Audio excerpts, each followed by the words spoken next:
Hi, I'm Maria Thea Harris of Fellow Sews on social media. Welcome back to Sew Over 50 podcast on Sew Organised Style. Grab a cuppa and relax with us. Many thanks for the ongoing support from the Patreon community for Sew Organised Style podcast. Your ongoing support every month keeps me developing these podcasts so you and our listeners can hear from sewers from all walks of life. For anyone who sews, the Sew Over 50 Instagram account editors want to see your makes for September. When you post your latest makes on Instagram, continue to use the hashtag SEW50 as well as the hashtag SEW50September, all one word. Currently, there are over 243,000 posts using the tag SEW50. We'll find you faster in September when you also use the tag SEW50September. We hope to see your makes more often during the month of September. The breastform? Yes. I started making that for my sister-in-law. She's a breast cancer survivor. She had a double mastectomy. Cassie of Primrose Designs is our podcast guest. While the sound quality is not great, Cassie's design work and thought in developing the Val breastform this year is new to many people interested in bra forms as an alternative for people living with breast cancer. Previous breast cancer podcasts are on the podcast website. Cassie, welcome to the podcast. Thank you for coming on to it for Sew Over 50. It's a real joy to have you here today. Thank you for inviting me. You're most welcome. Now, where can people find you online? At primrosedawn.com or on Instagram, it's Primrose Dawn Design. Can you talk to us about how you started your lingerie line? I used to design knitting patterns, which I did from about 2006 until 2018. And I had to give it up due to some carpal tunnel problems. And I've always loved designing clothes. I used to work in the fashion industry. I have a college degree in fashion design. I had to leave the fashion industry after my husband joined the military. We had to move away from California. I needed a fashion job that was a little more portable. So I started designing knitting patterns. So I had to give it up. Yeah. And I thought, well, maybe I'll start designing sewing patterns. And I had always been interested in lingerie. Even from a young age, I always liked having pretty undergarments.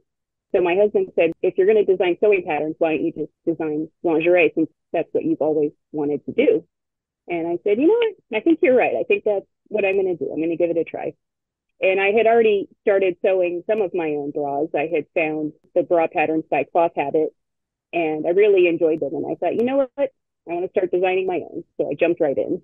And the lingerie patterns that you have, what sizing do you offer? I created my own sizing system, so it doesn't really correlate to like US sizing. So the waist sizes go from 26 inches up to 50 inches, and the hip sizes are 35 inches up to 60. So that's a great range. That was one of my main goals, to have an inclusive size range. Some of the lingerie sewing patterns I bought from other makers seem to have a really narrow size range. I feel like I'm a medium size in US sizing, and yet I was having to make the second to largest size in the pattern. And I thought, this is really excluding a lot of people who probably don't have a lot to choose from in the stores buying ready to wear. It was really a goal of mine to have a wide size range. And most recently, you've had a call out on Instagram for a new product you've launched recently. Can you talk to us about that new product? The Val breastform? Yes. I started making that for my sister-in-law. She's a breast cancer survivor. She had a double mastectomy. And this was really my first personal experience with being around someone that has had breast cancer. And she was telling me how hot and uncomfortable her silicone prosthesis were. She had asked me originally to make her some knitted knockers. She said, someone at the hospital showed me these knitted knockers. Will you make me some? And I said, oh, okay. So even though I had given up knitting, I thought, well, it's a small project. I can do it, right?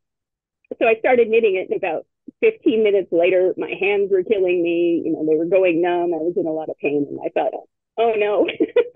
But I pushed through it, and I made them and sent them off to her. And she said, oh, these are so great.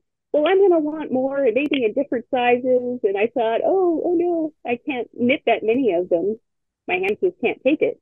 So I thought there has to be a sewing pattern. So I looked online, and I couldn't find anything. And I thought, well, I make patterns, so I'm going to have to make one, right? So I had her measure her prosthesis that she didn't like wearing.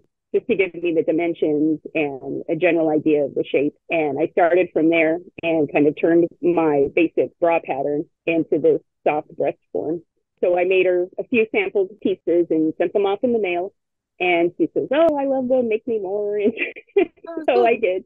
She really enjoyed them. And I thought, well, there has to be other people out there who want to make something similar that they may not necessarily know how to knit to make a knitted knockers. I had put that on the back burner for a while. And then recently I turned it into an actual pattern for other people. So when I saw that you had the call out for people to test this pattern, it was with Tina, who is Bricolagedk.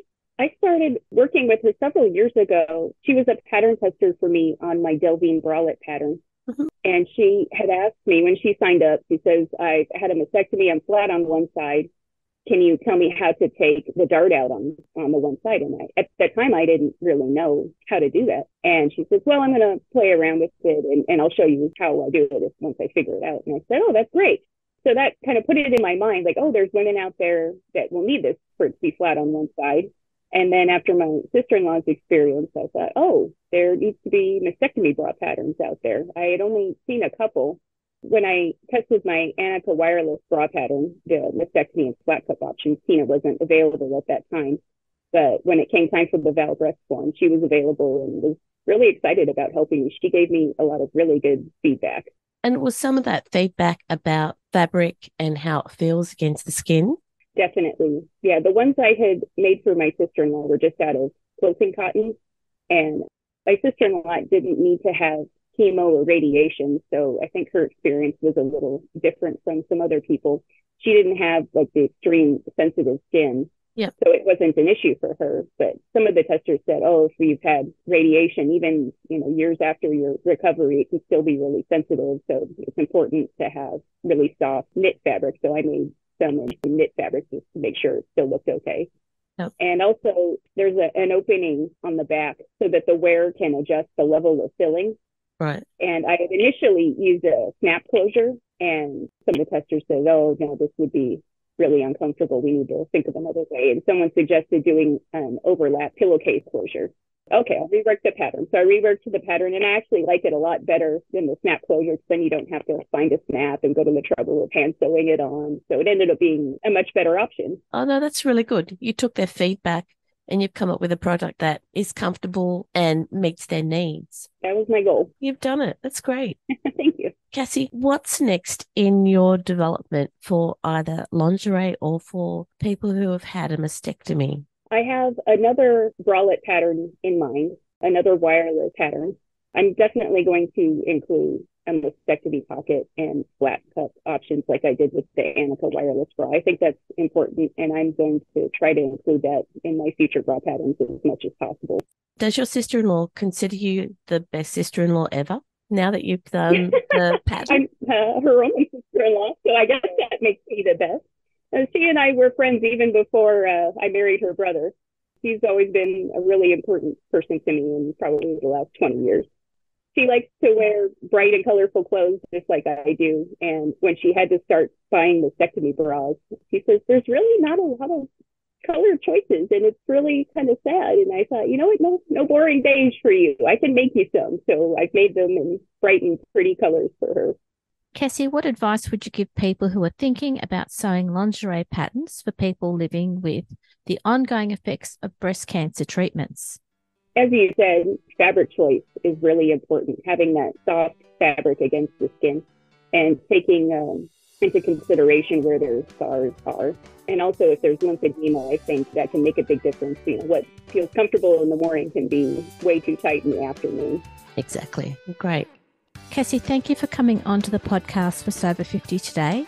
I really appreciate that you have told us your story about the lingerie designs that you are developing for people who are living with the ongoing effects of breast cancer treatments.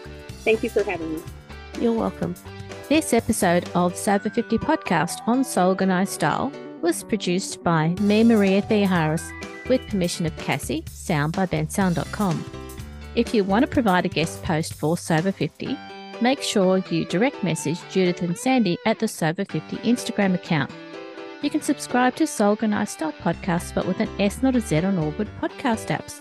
make sure you go back and listen to our free Sober 50 podcast archive.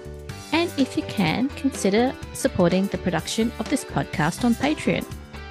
Slowly but surely, the YouTube version of every podcast is being published on the Sober 50 YouTube account as an additional way to connect with people who are so over ageism.